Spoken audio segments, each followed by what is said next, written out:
नमस्कार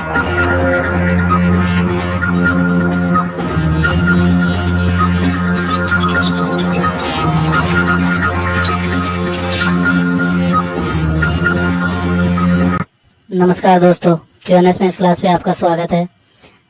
आपको वीडियो अच्छा लगे तो इस चैनल को सब्सक्राइब करें और वीडियो को ज्यादा से ज्यादा लाइक करें। सबसे पहला क्वेश्चन आपके सामने है, नारू रोग का रोगजनक है।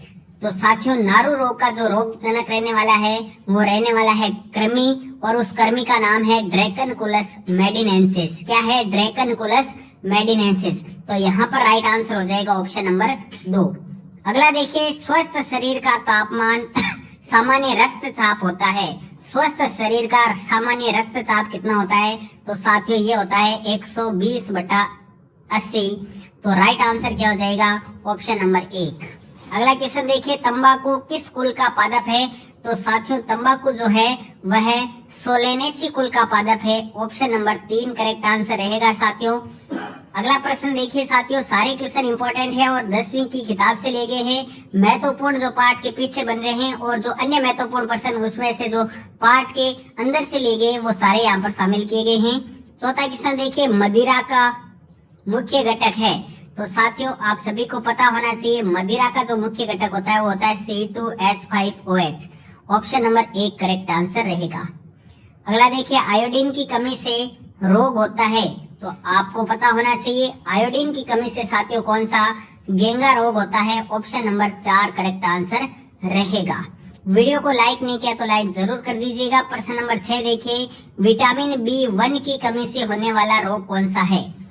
4 विकल्प आपके सामने। विटामिन B1 की कमी से साथियों बेरी रोग होता है। तीसरा ऑप्शन बिल्कुल सही रहेगा। अगला देखिए साथियों, हड्डियों और दांतों को मजबूत बनाते हैं कौन से जो है हड्डियों और दांतों को मजबूत बनाते हैं? साथियों प्रश्न नंबर 7 का राइट आंसर रहेगा कैल्शियम और फास्फोरस। कैल्शियम और फास्फोरस जो है हड्डियों और दांतों को मजबूत बनाते हैं। दूसरा ऑप्शन बिल्कुल सही रहेगा। अगला देखिए, निम्न में से कौन सा जलजन्य रोग है? बहुत इंपॉर्टेंट क्वेश्चन है। जलजन्य रोग कौन सा है साथियों? यहाँ पर पूछा गया है पीलिया, हेपेटाइटिस ए, पोलियो, हैजा या उपयुक्त सभी। तो राइट आंसर रहेगा साथियों उपयुक्त सभी। Option number 4। प्रश्न नंबर 9 की तरफ बढ़ते हैं। 9वां प्रश्न आ चुका है, मोटापे से किस रोग की संभावना अधिक बढ़ जाती है साथियों? तो साथियों राइट आंसर रहेगा हृदय रोग, घुटनों का दर्द, मधुमेह। यहाँ पर राइट आंसर रहेगा साथियों उपरोक्त सभी। Option number 4। अगला देखिए, स्पाइगमो मैनोमीटर से क्या मापा जा सकता है? स्पाइगमो मैनोमीटर जो है उससे क्या मापा जा सकता है साथियों? तो स्पाइगमो मैनोमीटर से रक्तचाप मापा जाता है साथियों। ऑप्शन नंबर 3 बिल्कुल करेक्ट आंसर रहेगा। अगला है, इंसुलिन का स्राव होता है। साथियों इंसुलिन का स्राव किससे होता है? 11 नंबर क्वेश्चन का राइट आंसर क्या रहेगा? अग्नाशय से जो है इंसुलिन का स्राव होता है। दूसरा ऑप्शन करेक्ट आंसर बनेगा। अगला प्रश्न देखिए, निकोटीन किस पादप का प्रमुख एल्कोलाइड है? निकोटीन किस पादप का प्रमुख एल्कोलाइड है? तो राइट आंसर रहेगा साथियों तंबाकू। ऑप्शन नंबर 1 बिल्कुल सही आंसर रहेगा। प्रश्न नंबर 13 देखिए साथियों, किस पादप के फल के लेटेक्स में मार्फिन पाया जाता है? 4 विकल्प आपके सामने हैं साथियों। मार्फिन जो है किसमें पाया जाता है? तो राइट आंसर रहेगा अफीम। Option number 2। अगला क्वेश्चन देखिए, LSD का पूरा नाम क्या है? तो साथियों LSD का जो पूरा नाम है वो है लाइसर्जिक एसिड डाई एथाइलेमाइड। ये रहेगा LSD का पूरा नाम। साथियों मैं डायरेक्ट आंसर बता रहा हूँ क्योंकि क्वेश्चन ज्यादा है और मैं ये चाहता हूँ कि कम समय लगे। ऑप्शन नंबर 1 करेक्ट आंसर रहेगा। अगला देखिए, दांतों को गलाने वाले फास्फोरिक अम्ल की मिलावट निम्नलिखित में से किसमें की जाती है साथियों? तो दांतों को गलाने वाले फास्फोरिक अम्ल की जो मिलावट है वो कोल्ड ड्रिंक्स में की जाती है। दूसरा ऑप्शन करेक्ट आंसर रहेगा। कोल्ड ड्रिंक्स को मीठा जहर भी कहा जाता है। प्रश्न नंबर 16 देखिए, विभिन्न स्तरों पर भोजन पाचित रस तथा अवशिष्ट की गति को कौन नियंत्रित करता है? तो साथियों ये नियंत्रित करती है संवरणी पेशियां। ऑप्शन नंबर 1 करेक्ट आंसर रहेगा। अगला देखिए, निम्न में से कौन से दांत मांसाहारी पशुओं में सर्वाधिक विकसित होते हैं? तो दांत 4 प्रकार के आपने पढ़े हैं। मांसाहारी पशुओं में जो सर्वाधिक विकसित होते हैं साथियों वो होते हैं रदनक दांत। यहाँ पर राइट आंसर रहेगा ऑप्शन नंबर 2। अगला है एपिग्लोटिस का प्रमुख कार्य क्या है। एपिग्लोटिस या गांठी ढक्कन आपने सुना होगा। तो यहाँ पर राइट आंसर क्या रहेगा साथियों, भोजन को श्वास नली में प्रवेश से रोकना एपिग्लोटिस का प्रमुख कार्य है। दूसरा ऑप्शन सही रहेगा। अगला क्वेश्चन देखिए, एंजाइमों द्वारा सर्वाधिक भोजन पाचन की प्रक्रिया कहाँ संपन्न होती है। एंजाइमों द्वारा सर्वाधिक भोजन पाचन की प्रक्रिया कहाँ पर होती है साथियों, तो 19 नंबर का राइट आंसर रहेगा ग्रहणी में होती है। ऑप्शन नंबर 3 करेक्ट आंसर बनेगा। अगला है, निम्न में से कौन लार ग्रंथि नहीं है। निम्न में से कौन लार ग्रंथि नहीं है, तो साथियों पीयूष ग्रंथि जो है लार ग्रंथि नहीं है। चौथा ऑप्शन बिल्कुल सही आंसर रहेगा। प्रश्न नंबर 21 देखिएगा, निम्न में से कौन सा एंजाइम अग्नाशय द्वारा स्रावित नहीं होता है। कौन सा एंजाइम अग्नाशय द्वारा स्रावित नहीं होता है साथियों, राइट आंसर रहेगा rennin enzyme. Option number 3 correct answer बनेगा। अगला देखिए, निम्न में से कौन सा द्वितीयक श्वसन अंग है। द्वितीयक श्वसन अंग इनमें से कौन सा है, तो साथियों राइट आंसर रहेगा मुख। ऑप्शन नंबर 1 करेक्ट आंसर रहेगा। द्वितीयक श्वसन अंग कौन सा है, मुख। 22वें का पहला ऑप्शन करेक्ट आंसर। प्रश्न नंबर 23 देखिए, बाएं फेफड़े में पाए जाने वाले खंडों की संख्या है। बाएं फेफड़े में पाए जाने वाले खंडों की संख्या कितनी होती है साथियों, 2 होती है। ऑप्शन नंबर 3 करेक्ट आंसर रहेगा। अगला है, एल वियोलाई में पाई जाती है। 4 विकल्प है साथियों। एल वियोलाई में क्या पाई जाती है साथियों, तो राइट आंसर रहेगा सल की उपकला पाई जाती है। ऑप्शन नंबर 1 बिल्कुल करेक्ट आंसर है। अगला है, रुधिर का द्रव्य भाग क्या कहलाता है। इंपॉर्टेंट क्वेश्चन है। रुधिर का जो द्रव्य भाग होता है साथियों वो प्लाज्मा कहलाता है। ऑप्शन नंबर 3 करेक्ट आंसर बनेगा। अगला है, साधारणतः लाल रुधिर कणिकाओं का विकास कहाँ पर होता है। इंपॉर्टेंट क्वेश्चन है।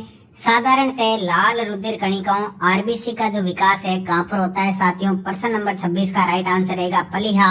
ऑप्शन नंबर 1 बिल्कुल सही आंसर रहेगा। 27वां है, निम्न में से कौन सी कोशिका श्वेत रक्त कणिका नहीं है। कौन सी कोशिका श्वेत रक्त कणिका नहीं है साथियों, बिंबाणु यहाँ पर राइट आंसर हो जाएगा। Option number 2। बाकी लिम्फोसाइट, बेसोफिल और मोनोसाइट ये डब्ल्यूबीसी के ही प्रकार होते हैं, तो बिंबाणु नहीं है। दूसरा ऑप्शन सही आंसर। अगला है कि किस रक्त समूह में लाल रक्त कणिकाओं पर ए व बी दोनों ही प्रतिजन उपस्थित होते हैं। तो साथियों वह कौन सा रक्त समूह है जिसमें दोनों ही रहते हैं प्रतिजन ए और बी, तो राइट आंसर रहेगा ऑप्शन नंबर 4 ए बी रक्त समूह। चौथा ऑप्शन सही रहेगा। प्रश्न नंबर 29, परिसंचरण के दौरान रक्त हृदय से कितनी बार गुजरता है। एक हृदय चक्र में रक्त हृदय से कितनी बार गुजरता है साथियों, 2 बार गुजरता है। ऑप्शन नंबर 3 करेक्ट आंसर बनेगा। अगला देखिए, मनुष्य मुख्य रूप से किसका उत्सर्जन करता है। मनुष्य मुख्य रूप से किसका उत्सर्जन करता है साथियों, यूरिया का उत्सर्जन करता है। आपका ऑप्शन नंबर जो है करेक्ट आंसर रहेगा तीसरा, यानी गे ऑप्शन करेक्ट आंसर रहेगा। अगला है, ग्लोमेरुलस कहाँ पाया जाता है। तो साथियों 4 विकल्प है आपके सामने।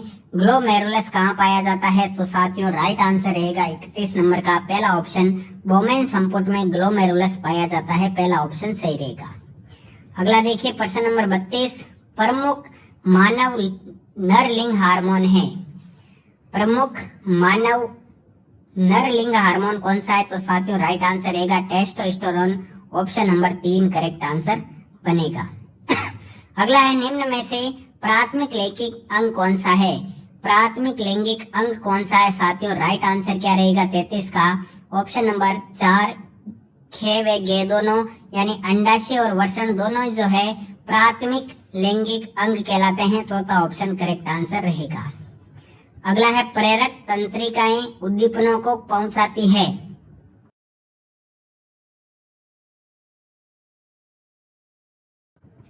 प्रेरक तंत्रिकाएं उद्दीपनों को पहुंचाती है साथियों, केंद्रीय तंत्रिका तंत्र से अंगों की ओर पहुंचाती है प्रेरक तंत्रिकाएं। ऑप्शन नंबर 1 बिल्कुल राइट आंसर रहेगा। प्रश्न नंबर 35 पे आइए, कार्पोरा क्वाड्रिजेमिना पाया जाता है।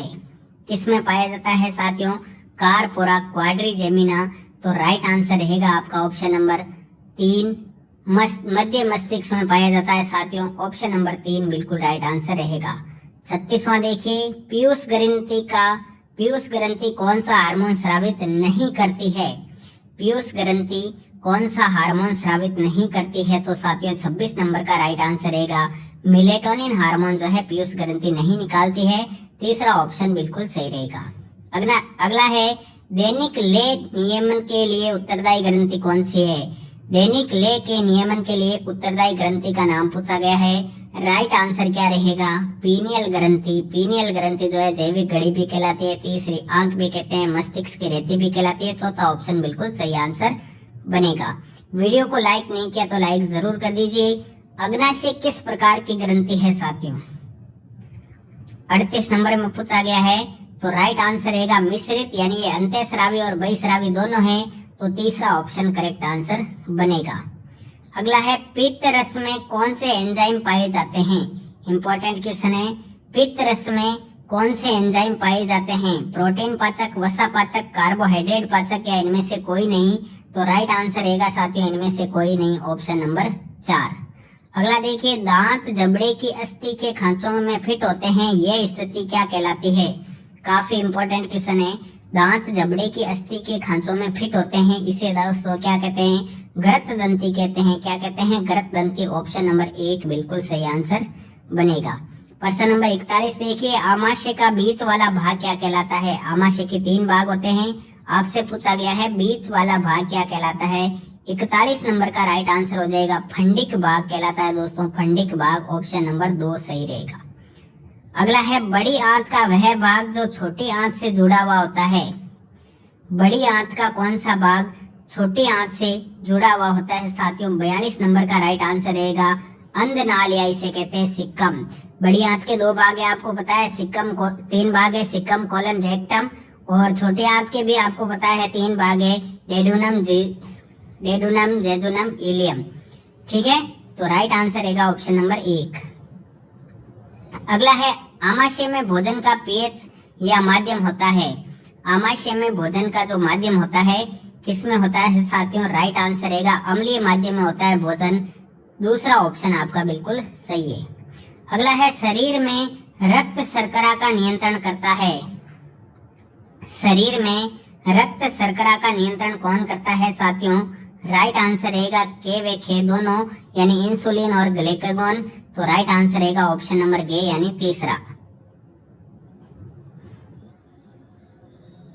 प्रश्न नंबर 45 देखेंगे साथियों, आहार की ऑक्सीटिंग कोशिकाएं क्या स्रावित करती है? 4 विकल्प आपके सामने हैं। ऑक्सीटिंग कोशिकाएं जो है आहार की क्या स्रावित करती है? तो 45 नंबर का राइट आंसर हो जाएगा साथियों हाइड्रोक्लोरिक अम्ल। ऑप्शन नंबर 3 करेक्ट आंसर रहेगा। अगला देखिए, वक्ष गुहा को उदर गुहा से अलग करता है कौन?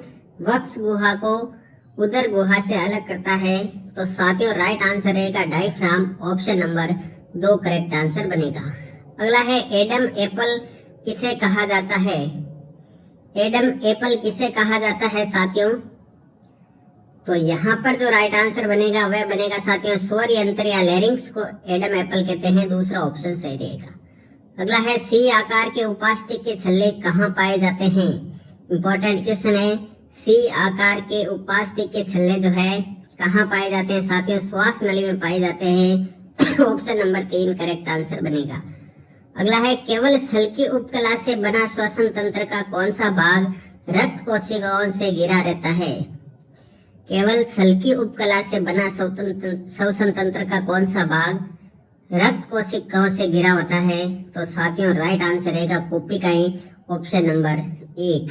अगला देखिए 50 नंबर, मनुष्य में गैसों का विनिमय होता है। 4 विकल्प आपके सामने हैं साथियों। मनुष्य में गैसों का विनिमय कैसे होता है? तो 50 नंबर का राइट आंसर रहेगा साथियों के और खे दोनों। तीसरा ऑप्शन सही रहेगा। और के क्या है? कोशिकाओं की वायु तथा कोशिकाओं के रक्त के बीच और रक्त कोशिकाओं के रक्त व उत्तक की कोशिकाओं के बीच। अगला क्वेश्चन देखिए 51 नंबर, वायु नासिका से होते हुए फेफड़ों में प्रवेश करती है किस समय? वायु नासिका से होती हुई फेफड़ों में प्रवेश करती है साथियों? किस समय करती है? जब तनपुट यानी डायफ्राम के संकोचन के समय ये फेफड़ों में प्रवेश करती है। ऑप्शन नंबर 1 करेक्ट आंसर रहेगा। अगला है रक्त का पीएच मान, सामान्य पीएच मान कितना होता है? रक्त का सामान्य पीएच मान कितना होता है? तो साथियों राइट आंसर रहेगा 7.4। जो रक्त है वो हल्का क्षारीय होता है, आप सभी को पता है रक्त हल्का क्षारीय है। ऑप्शन नंबर 3 करेक्ट आंसर रहेगा। अगला है लाल रक्त कणिकाओं की औसत आयु कितनी होती है? लाल रक्त कणिकाओं का जीवन काल पूछा गया है साथियों, राइट आंसर रहेगा 120 दिन। Option number 4। वीडियो को लाइक नहीं किया तो लाइक जरूर कर दीजिएगा। अगला है निम्न में से कौन सी श्वेत रक्त कणिका ग्रेन्युलोसाइट है?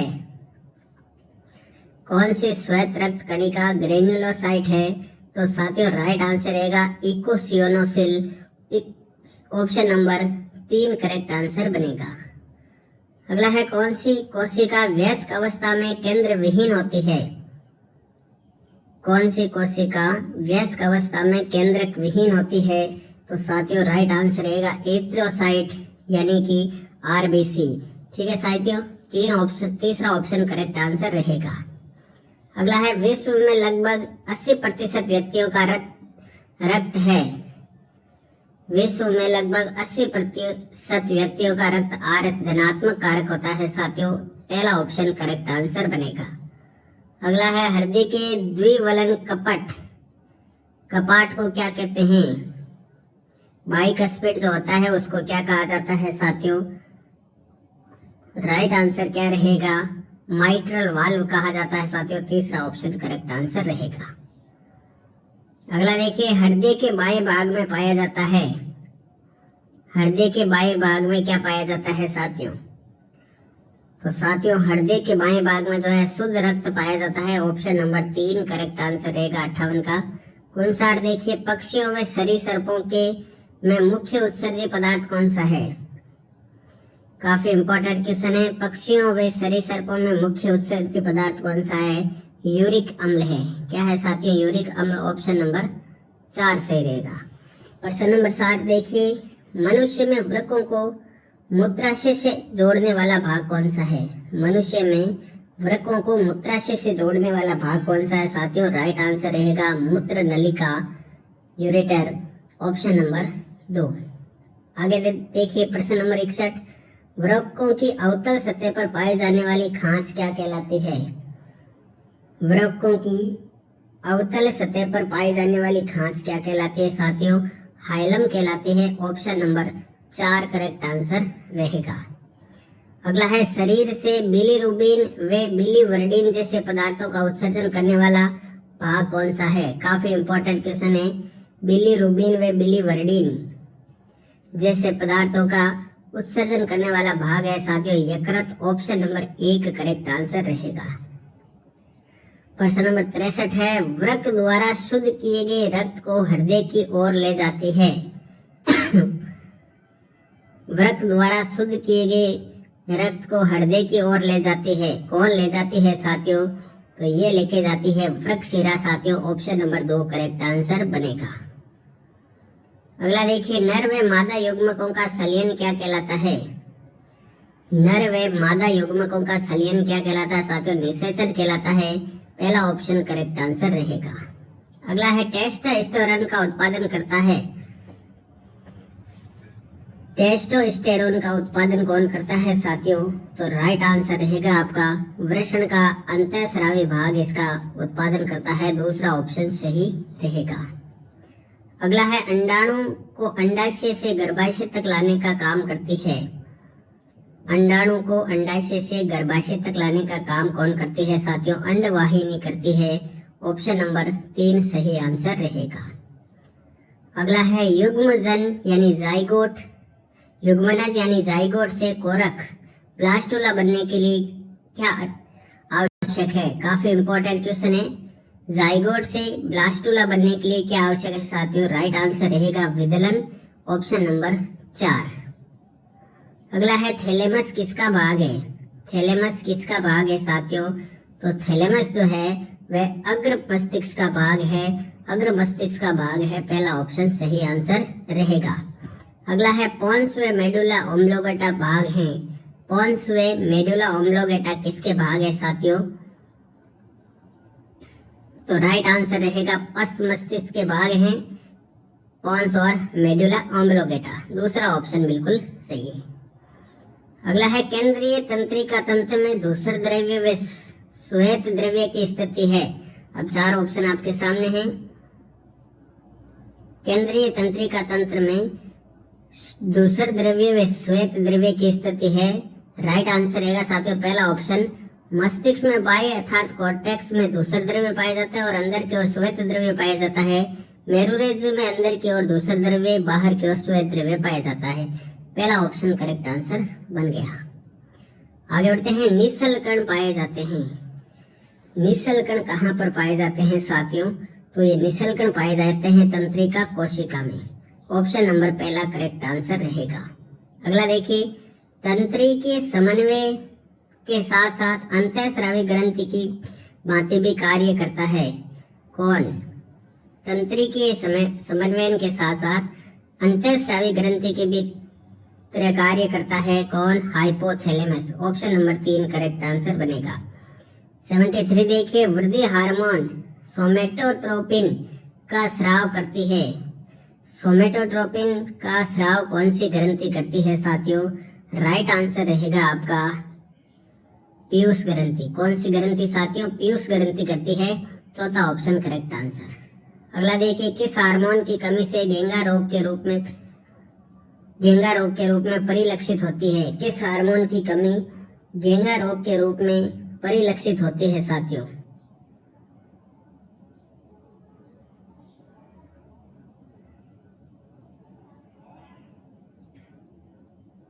तो साथियों इसका राइट आंसर क्या हो जाएगा? Thyroxine hormone.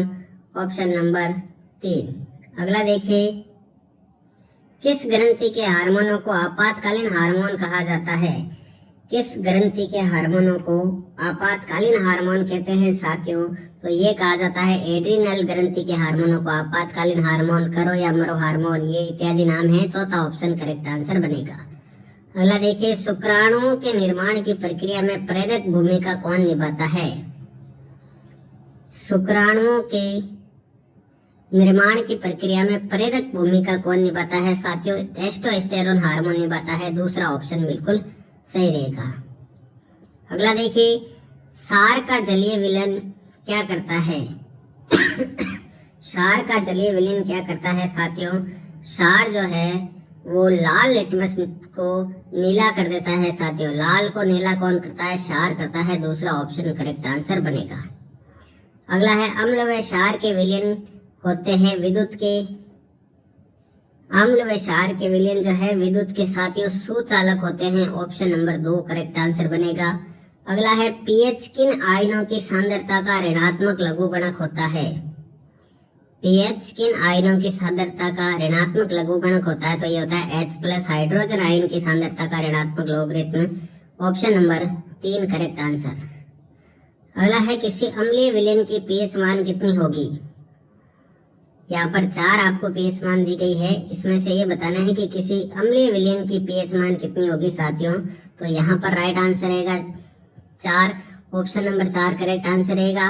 7 से कम वाला विलयन क्या होता है साथियों? वो अम्लीय विलयन होता है। कौन सा होता है? अम्लीय विलयन। करेक्ट आंसर रहेगा चौथा ऑप्शन। अगला है, हमारे उदर में भोजन की पाचन क्रिया किस माध्यम में होती है? हमारे उदर में भोजन की पाचन क्रिया किस माध्यम में होती है? राइट आंसर क्या रहेगा? अम्लीय माध्यम में होती है साथियों। कौन से माध्यम में? अम्लीय माध्यम में। पहला ऑप्शन करेक्ट आंसर। अगला देखिए, अग्निशामक यंत्र बनाने में निम्न पदार्थ का उपयोग किया जाता है। वेरी इंपॉर्टेंट क्वेश्चन है साथियों। अग्निशामक यंत्र बनाने में किसका उपयोग किया जाता है? Sodium hydrogen carbonate NaHCO3। किसका किया जाता है साथियों? NaHCO3। इसे खाने का सोडा भी कहते हैं। खाने का सोडा भी कहा जाता है। ऑप्शन नंबर 2 करेक्ट आंसर रहेगा। अगला है, धावन सोडा का सूत्र क्या है? धावन सोडा होता है साथियों, तो साथियों धावन सोडा होता है Na2CO3.10H2O। Option number 4 correct answer रहेगा। अगला है विरंजक चूर्ण वायु में खुला रखने पर कौन सी गैस देता है? विरंजक चूर्ण वायु में खुला रखने पर ध्यान रखना है साथियों, क्लोरीन गैस देता है, Cl2 देता है। ऑप्शन नंबर 3 करेक्ट आंसर रहेगा। अगला है साबुन कार्य करता है कौन से जल में? किस प्रकार के जल में साबुन कार्य करता है? तो साथियों राइट आंसर रहेगा मृदु जल में साबुन कार्य करता है। ऑप्शन नंबर ए की बिल्कुल सही आंसर है। अगला है मिसेल निर्माण में हाइड्रोकार्बन पूंछ होती है, किस तरफ होती है? मिसेल निर्माण में हाइड्रोकार्बन पूंछ किस तरफ होती है साथियों? अंदर की तरफ हाइड्रोकार्बन पूंछ होती है। ऑप्शन नंबर 1 बिल्कुल सही आंसर रहेगा। अगला है प्रोटॉन H+ ग्रहण करने वाले H+ आयन ग्रहण करने वाले यौगिक होते हैं। प्रोटॉन या H+ ग्रहण करने वाले यौगिक क्या कहलाते हैं साथियों? कहलाते हैं क्षार। क्या कहलाते हैं? क्षार। चौथा ऑप्शन करेक्ट आंसर रहेगा। अगला है वे पदार्थ जो नीले लिटमस को लाल कर देते हैं क्या कहलाते हैं? वे पदार्थ जो नीले लिटमस को लाल करते हैं अम्ल कहलाते हैं। ट्रिक याद रखनी है, अनिल ए अम्ल, नीला और उसको क्या कर देते हैं? लाल कर देते हैं। तो पहला ऑप्शन करेक्ट आंसर रहेगा। अगला देखिए पीएच स्केल में पी किसका सूचक है? पीएच स्केल में पी जो है साथियों शक्ति यानी पुरुषांश का सूचक है। जर्मन शब्द है पुरुषांश। दूसरा ऑप्शन करेक्ट आंसर रहेगा। अगला है उदर में कौन सा अम्ल उत्पन्न होता है? हमारे पेट में कौन सा अम्ल उत्पन्न होता है? तो साथियों राइट आंसर रहेगा HCl अम्ल उत्पन्न होता है। ऑप्शन नंबर 4 बिल्कुल सही आंसर रहेगा। प्रश्न नंबर 91 देखिए जिप्सम में क्रिस्टल जल के कितने अणु उपस्थित होते हैं? जिप्सम में क्रिस्टल जल के कितने अणु उपस्थित होते हैं साथियों? इंपॉर्टेंट क्वेश्चन है। 91 नंबर। तो बताइए राइट आंसर क्या रहेगा? तो राइट आंसर क्या हो जाएगा साथियों? दूसरा ऑप्शन 2 क्रिस्टल जल के होते हैं क्योंकि CaSO4.2H2 होता है तो 2 क्रिस्टल जल होते हैं। ऑप्शन नंबर 2 करेक्ट आंसर है। अगला है उदर की जलन में राहत पहुंचाने के लिए उपचार के रूप में दिया जाता है। ये पिछले रेट में सवाल पूछा गया है तो उसे क्या कहते हैं साथियों? मिल्क ऑफ मैग्नीशिया MgOH का होल ट्वाइस। इसे क्या कहते हैं? Milk of magnesia. ठीक है, तीसरा ऑप्शन करेक्ट आंसर रहेगा। प्रश्न नंबर 93 अम्लीय प्रकृति का कारण है। अम्लीय प्रकृति का कारण है साथियों H+ आयन। क्या है? H+ ion. पहला ऑप्शन सही रहेगा। अगला है ब्लीचिंग पाउडर का सूत्र क्या है? ब्लीचिंग पाउडर का सूत्र क्या होता है साथियों? विरंजक चूर्ण को ब्लीचिंग पाउडर कहते हैं। CaOCl2 होता है। क्या होता है? विरंजक चूर्ण। विरंजक चूर्ण को ही ब्लीचिंग पाउडर कहते हैं, CaOCl2। अगला देखिए पेयजल को शुद्ध करने के लिए मिलाया जाता है। तो पेयजल को शुद्ध करने में भी साथियों क्या आता है? विरंजक चूर्ण काम में आता है। CaOCl2 करेक्ट आंसर हो जाएगा, पहला ऑप्शन। अगला है लुईस अम्ल कौन सा है? लुईस अम्ल का उदाहरण इनमें से कौन सा है साथियों? तो लुईस अम्ल का उदाहरण है साथियों Mg2+। Mg2+ लुईस अम्ल है, पहला ऑप्शन सही रहेगा। अगला है लुईस क्षार कौन सा है? लुईस क्षार कौन सा है? तो यहाँ पर इन ऑप्शनों में से लुईस क्षार है साथियों H2O। कौन सा है? H2O। चौथा ऑप्शन करेक्ट आंसर रहेगा। अगला है समुद्र जल या खारे पानी को सुखाकर क्या बनाया जाता है? समुद्र जल या खारे पानी को सुखा करके क्या बनाया जाता है साथियों? नमक बनाया जाता है NaCl। ऑप्शन नंबर 4 बिल्कुल सही है। अगला है अपमार्जक सफाई का कार्य किस प्रकार के जल में करता है? अपमार्जक सफाई का कार्य किस प्रकार के जल में करता है? कठोर व मृदु दोनों जलों में करता है साथियों। ऑप्शन नंबर 3 करेक्ट आंसर बनेगा। अगला है सभी मिशेल होते हैं जिससे वे अवक्षिप्त नहीं होते हैं। सभी मिशेल होते हैं जिससे वे अवक्षिप्त नहीं होते हैं तो साथियों ऋणावेशित होते हैं सभी micelle. Option number 2 correct answer रहेगा। ध्यान रखिएगा, इंपॉर्टेंट क्वेश्चन है। अगला है FeCl3 का FeCl2 में परिवर्तन क्या कहलाता है?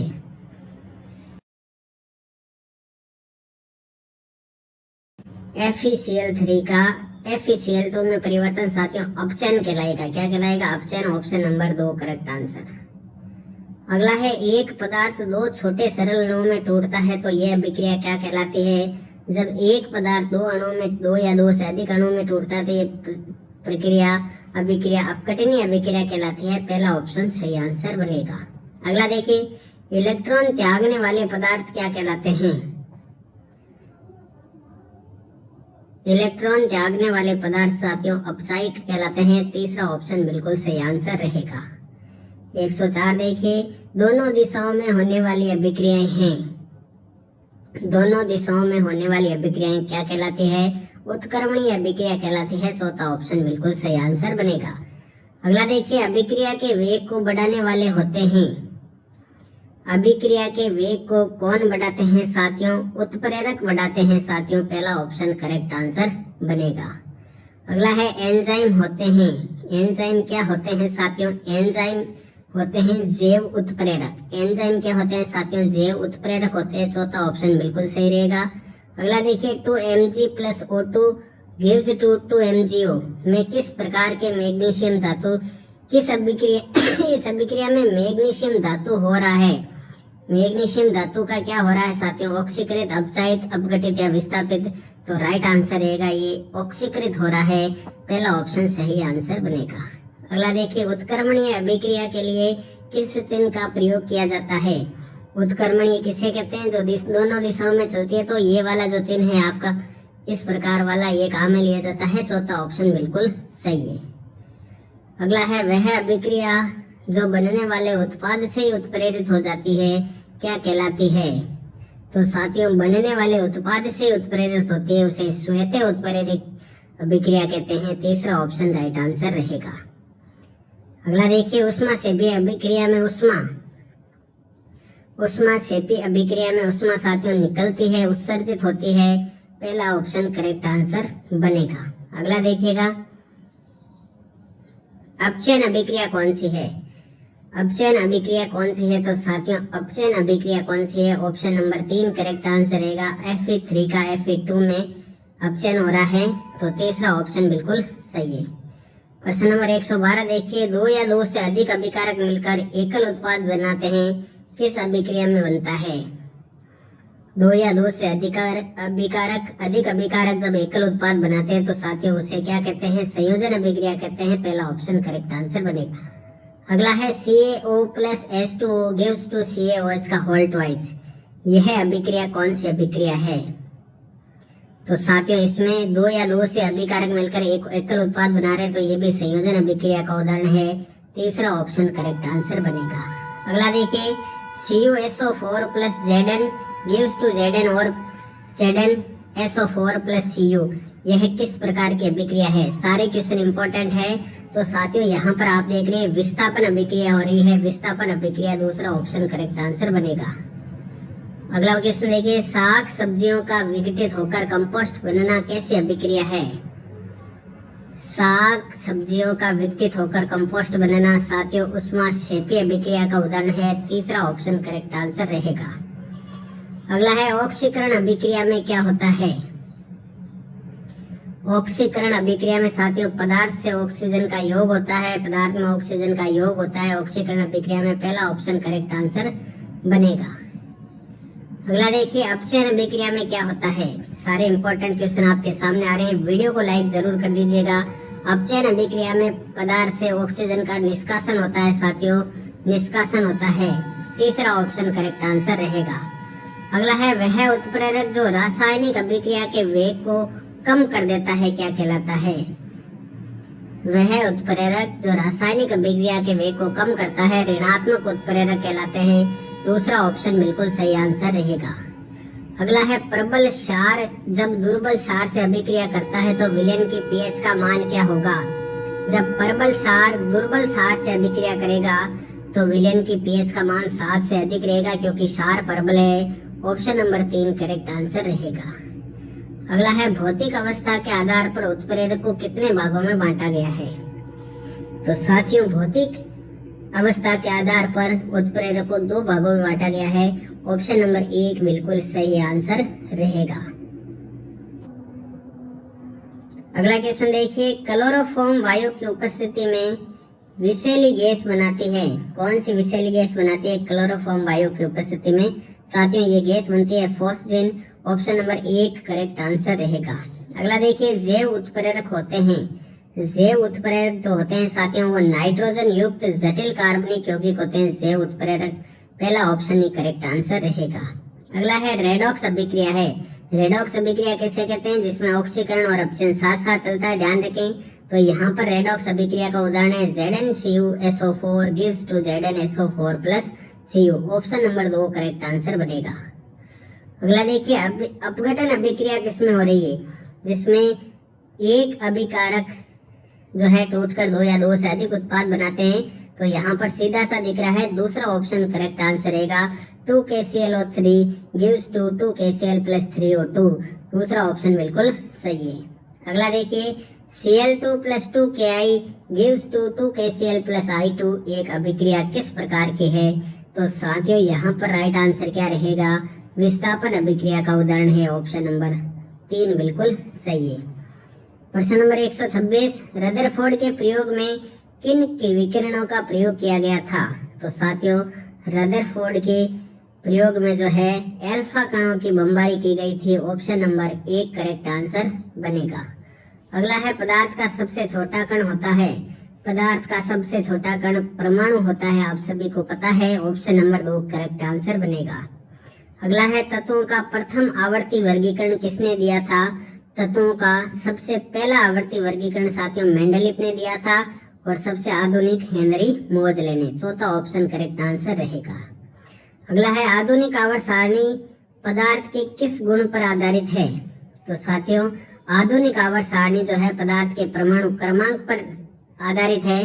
परमाणु क्रमांकों के बढ़ते क्रम में रखा गया है। तीसरा ऑप्शन बिल्कुल सही आंसर बनेगा। अगला है, आधुनिक आवर्त सारणी में आवर्त और वर्गों की संख्या कितनी है? तो अभी जो आधुनिक आवर्त सारणी चल रही है उसमें कुल 7 आवर्त है और 18 वर्ग है साथियों। ऑप्शन नंबर 1 बिल्कुल करेक्ट आंसर बनेगा। अगला है, आवर्त सारणी में परमाणु आकार वर्ग में ऊपर से नीचे आने पर क्या होता है? आवर्त सारणी में ऊपर से नीचे आने पर परमाणु के आकार में क्या परिवर्तन होता है साथियों? बढ़ता है परमाणु का आकार। ऑप्शन नंबर 4 बिल्कुल करेक्ट आंसर रहेगा। अगला है, वांडरवाल त्रिज्या व सहसंयोजक त्रिज्या से होती है। वांडरवाल त्रिज्या सहसंयोजक त्रिज्या से क्या होती है साथियों? बड़ी होती है वांडरवाल त्रिज्या सहसंयोजक त्रिज्या से। दूसरा ऑप्शन बिल्कुल सही आंसर बनेगा। अगला है, एक लघु आवर्त में तत्वों की संख्या कितनी होती है? एक लघु आवर्त में तत्वों की संख्या 8 होती है साथियों। ऑप्शन नंबर 2 बिल्कुल सही आंसर रहेगा। अगला देखिए, उदासीन परमाणु से इलेक्ट्रॉन पृथक करने के लिए दी जाने वाली ऊर्जा क्या कहलाती है? उदासीन परमाणु से इलेक्ट्रॉन पृथक करने के लिए दी जाने वाली ऊर्जा क्या कहलाती है दोस्तों? आयनन एंथैल्पी कहलाती है। ऑप्शन नंबर 3 बिल्कुल सही आंसर बनेगा।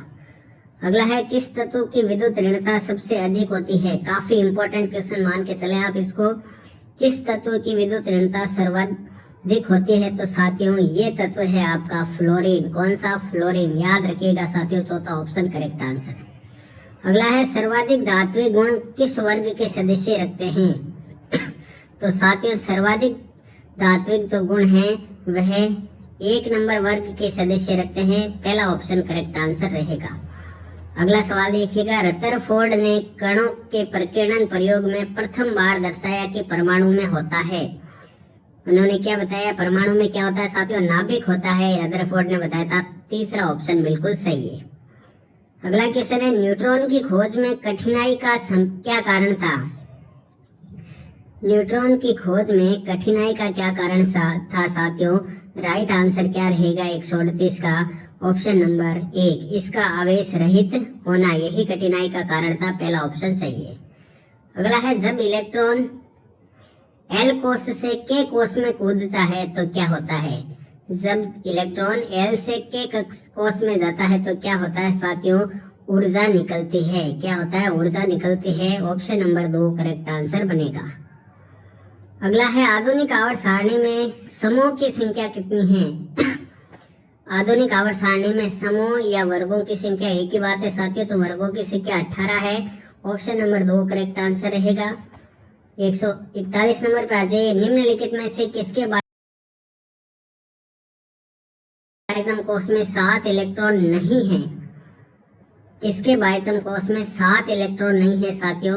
राइट आंसर आपका क्या रहेगा? 141 का 7 इलेक्ट्रॉन नहीं है किसमें? Kr में, क्रिप्टोन में। ठीक है साथियों, पहला ऑप्शन करेक्ट आंसर। अगला है निम्नलिखित में से कौन से तत्व की एक ही समूह में नहीं आते? कौन से तत्व एक ही समूह में, एक ही वर्ग में नहीं आते हैं साथियों? तो आपका राइट आंसर क्या रहेगा साथियों? 142 का ऑप्शन नंबर 3, P, S और Cl। PS नहीं आता है, वो फिर कल ये आता है F, Cl और I आता है, P, S और Cl नहीं आता है। तीसरा ऑप्शन करेक्ट आंसर रहेगा। अगला है निम्नलिखित में से कौन सी अक्रिय गैस नहीं है? तो साथियों अक्रिय गैस कौन सी नहीं है? 143 का राइट आंसर हो जाएगा। ऑक्सीजन नहीं है। अक्रिय गैस होती है नेता और कर्मचारी जिंदा रहो, ये अक्रिय गैसें हैं साथियों, तो इसमें ऑक्सीजन नहीं आएगी, ध्यान रखें। दूसरा ऑप्शन सही आंसर रहेगा। अगला है एल्यूमिनियम परमाणु संख्या 13 को किस समूह में रखा गया है? परमाणु संख्या 13 एल्यूमिनियम को किस समूह में रखा गया है? 13वें खंड में रखा गया है साथियों। दूसरा ऑप्शन करेक्ट आंसर रहेगा। अगला है ए, बी और सी डाबेराइन के त्रिक तत्व है। यदि ए का परमाणु द्रव्यमान 7 तथा सी का 39 है तो बी का परमाणु द्रव्यमान कितना होगा साथियों? Very important question. Right answer क्या आ जाएगा साथियों? 23 आ जाएगा, क्योंकि दोनों को जोड़ करके 2 का भाग लगाएंगे। इन्होंने ये बताया था कि पहले तत्व और तीसरे तत्व का औसत परमाणु क्रमांक 20 का होता है, तो यहाँ पर तीसरा ऑप्शन करेक्ट आंसर बनेगा। अगला है मेंडेलीव की आवर्त सारणी में किस तत्व को सही स्थान नहीं मिला है? तो साथियों मेंडेलीव की आवर्त सारणी में जो है हाइड्रोजन को सही स्थान नहीं दिया गया है। चौथा ऑप्शन बिल्कुल सही रहेगा। अगला है एल कोष द्वितीय आवर्त में कितने तत्व होते हैं? एल कोष द्वितीय आवर्त में साथियों कितने होते हैं? 8 तत्व होते हैं। दूसरा ऑप्शन सही रहेगा। अगला है किसी कोष में इलेक्ट्रॉनों की अधिकतम संख्या हो सकती है? काफी इंपॉर्टेंट प्रश्न है, रेट में आया हुआ है। किसी कोष में इलेक्ट्रॉनों की संख्या अधिकतम कितनी हो सकती है साथियों? 2n स्क्वायर हो सकती है साथियों। क्या हो सकती है? 2n square. अगला देखिए 149। अब तक कुल ज्ञात तत्वों की संख्या कितनी है? तो साथियों अब तक कुल ज्ञात तत्वों की संख्या 118 है। ऑप्शन नंबर 3 करेक्ट आंसर बनेगा। अगला देखिए 150 नंबर, तत्वों का प्रथम आवर्ती वर्गीकरण किसने किया था? तत्वों का सबसे पहला आवर्ती वर्गीकरण किसने किया था साथियों? राइट आंसर क्या रहेगा 150 का? मेंडेलीव ने किया था साथियों। किसने किया था? मेंडेलीव ने। ऑप्शन नंबर सॉरी साथियों, इसमें राइट आंसर रहेगा J.R. न्यूलैंड्स ने किया था आवर्ती वर्गीकरण सबसे पहले, तो दूसरा ऑप्शन करेक्ट आंसर बनेगा। 150 तत्वों का प्रथम आवर्ती वर्गीकरण पूछा है साथियों, तो मेंडेलीव ही रहेगा। राइट आंसर रहेगा आपका ऑप्शन नंबर 3, बिल्कुल मेंडेलीव ही करेक्ट आंसर बनेगा। अगला देखिए आधुनिक आवर्त सारणी तत्वों के किस लक्षण पर आधारित है? आधुनिक आवर्त सारणी तत्वों के किस लक्षण पर आधारित है? आपके सामने 4 विकल्प भी है। राइट आंसर क्या रहेगा साथियों? ऑप्शन नंबर 4 इलेक्ट्रॉनिक विन्यास। अगला देखिए मेथेन में बंद कोण कितना होता है साथियों? मेथेन में बंद कोण का मान होता है 109 डिग्री 28 मिनट। कितना होता है? 109 डिग्री 28 मिनट। अगला है C2H10 हाइड्रोकार्बन है। C2H10 कौन सा हाइड्रोकार्बन है साथियों? राइट आंसर क्या रहेगा 153 का? Option number 2 pentene. क्या रहेगा? पेंटीन। अगला देखिए साथियों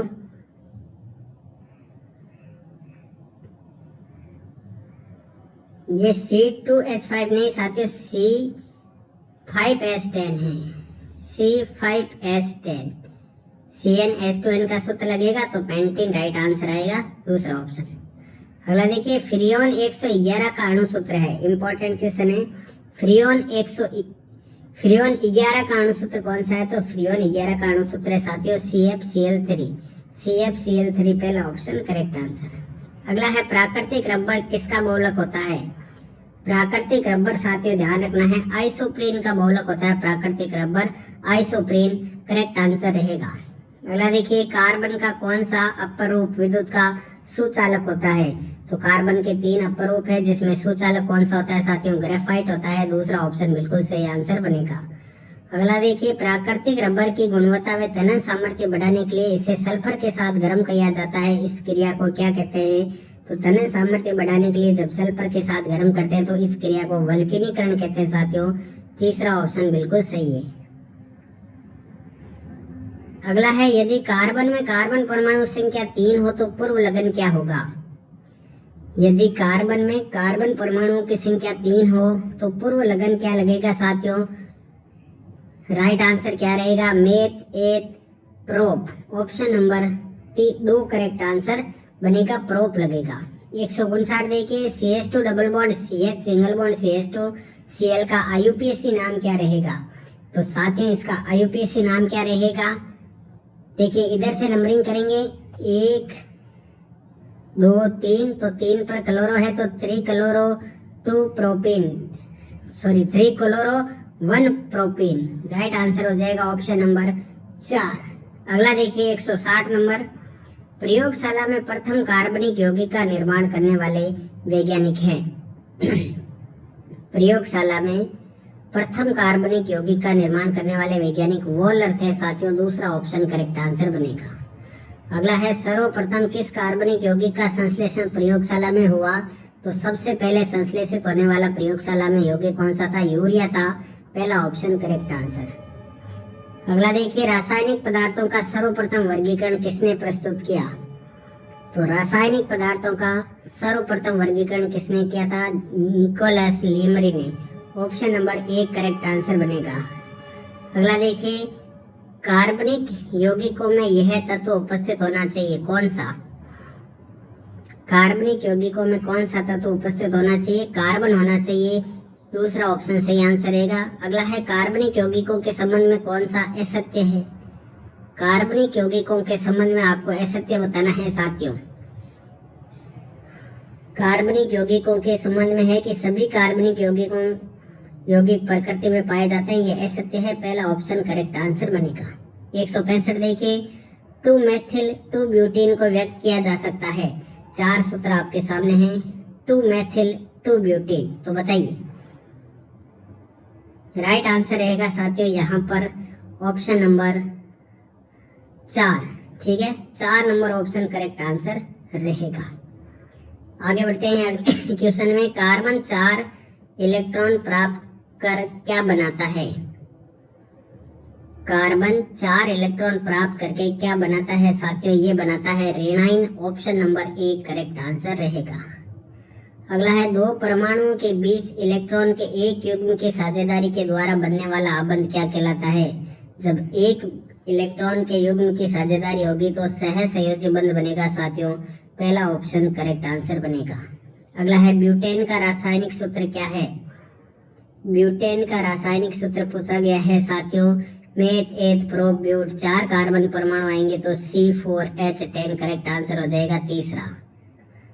अगला देखिए फ्रोयन 112 का सूत्र क्या है? फ्रियोन 112 का सूत्र बताना है साथियों, क्या रहेगा? C2F2Cl4 करेक्ट आंसर रहेगा, तीसरा। अगला देखिए उच्च ताप पर अतिचालक होने के कारण तकनीकी रूप से कार्बन का महत्वपूर्ण अपरूप है। कार्बन का महत्वपूर्ण अपरूप उच्च ताप पर अतिचालक होने के कारण, तो साथियों फुलरीन राइट आंसर रहेगा, ऑप्शन नंबर 2। अगला देखिए एल्केन व एल्किन का समजातीय श्रेणी में अंतर है। एल्केन व एल्किन का समजातीय श्रेणी में अंतर कितना होता है साथियों? राइट आंसर रहेगा CH2 का, ऑप्शन नंबर 1। अगला देखिए ईंधन के रूप में किस कार्बन यौगिक का सबसे अधिक उपयोग होता है? ईंधन के रूप में किस कार्बन यौगिक का सबसे, तो मेथेन का होता है साथियों, पहला ऑप्शन करेक्ट आंसर है। अगला देखिए संकलन से कौन से तत्व बंध बनाने की क्षमता रखता है? संकलन प्रवृत्ति किसमें पाई जाती है? कार्बन में पाई जाती है साथियों, ऑप्शन नंबर 4 करेक्ट आंसर रहेगा। अगला देखिए तिहरे बंध वाले असंतृप्त हाइड्रोकार्बन को क्या कहते हैं? जिनमें 3 बॉन्ड पाए जाते हैं साथियों क्या कहते हैं, एल्काइन कहलाते हैं। तीसरा ऑप्शन बिल्कुल सही है। एल्काइन का सामान्य सूत्र क्या है, तो एल्काइन का सूत्र पूछा हुआ है साथियों। राइट आंसर क्या रहेगा, 175 का। एल्काइन का पूछा गया साथियों CnH2n-2। CnH2n-2 होता है साथियों एल्काइन, 175 का पहला ऑप्शन करेक्ट आंसर। अगला है एल्कीन का सूत्र क्या होता है, तो एल्कीन का सूत्र क्या होता है साथियों, CnH2n। Option number CnH2n, option number 3 बिल्कुल सही है। अगला है एल्केन का सामान्य सूत्र, तो एल्केन का सामान्य सूत्र क्या होता है साथियों, 177 का राइट आंसर क्या हो जाएगा। एल्केन का सामान्य सूत्र होता है CnH2n+2, CnH2n+2, ठीक है, दूसरा ऑप्शन करेक्ट आंसर रहेगा। अगला क्वेश्चन देखिए 178 नंबर साथियों, निम्न में से कौन से दर्पण में वृत्त दृष्टि क्षेत्र दिखेगा, तो साथियों वृत्त दृष्टि क्षेत्र दिखेगा उत्तल दर्पण में, दूसरा ऑप्शन बिल्कुल करेक्ट आंसर बनेगा। अगला है प्रकाश का वेग सर्वाधिक होगा, तो प्रकाश का वेग सर्वाधिक किसमें होगा साथियों, निर्वात में होगा प्रकाश का वेग सर्वाधिक, ऑप्शन नंबर 3 करेक्ट आंसर है। अगला देखिए किस प्रभाव के कारण टंकी के पेंदे पर रखा सिक्का थोड़ा ऊपर उठा हुआ दिखाई देता है, तो कौन सा प्रभाव है साथियों, वह है साथियों अपवर्तन के कारण, ऑप्शन नंबर 1 आपका करेक्ट आंसर बनेगा 180 का। अगला देखिए यदि एक दर्पण की फोकस दूरी +60 सेंटीमीटर है तो दर्पण होगा, यदि +60 सेंटीमीटर है तो दर्पण किस प्रकार का होगा साथियों, उत्तल दर्पण होगा, ऑप्शन नंबर 4 करेक्ट आंसर बनेगा। अगला है एक समतल दर्पण की फोकस दूरी होती है, एक समतल दर्पण की फोकस दूरी अनंत होती है साथियों, अनंत समतल दर्पण की फोकस दूरी अनंत, तीसरा ऑप्शन सही रहेगा। अगला है एक उत्तल दर्पण में सदैव प्रतिबिंब बनेगा, उत्तल दर्पण में सदैव प्रतिबिंब कैसा बनेगा साथियों, आभासी व सीधा बनेगा, ध्यान रखना है, चौथा ऑप्शन बिल्कुल सही है। 184 देखिए एक लेंस की क्षमता 2 डायोप्टर है तो इसकी फोकस दूरी क्या होगी, D बराबर होता है 1/f साथियों, राइट आंसर क्या हो जाएगा 0.5 मीटर, 0.5 मीटर, ठीक है। अगला देखिए एक दृष्टि दोष, दूर दृष्टि दोष में व्यक्ति को क्या होता है, दूर दृष्टि दोष में व्यक्ति को साथियों निकट व दूर दृष्टि दोष में साथियों क्या होता है, दूर की वस्तु स्पष्ट दिखाई देती है लेकिन निकट की नहीं दिखाई देती, तो दूसरा ऑप्शन करेक्ट आंसर रहेगा। अगला है एक उत्तल लेंस की फोकस दूरी 15 सेंटीमीटर, बिंब और लेंस के कितनी दूरी पर रखा जाए कि प्रतिबिंब वास्तविक बिंब के आकार का बने, तो ये आपको ही करना है, मैं आंसर बता रहा हूँ, पहला आंसर आएगा 30 सेंटीमीटर, पहला ऑप्शन।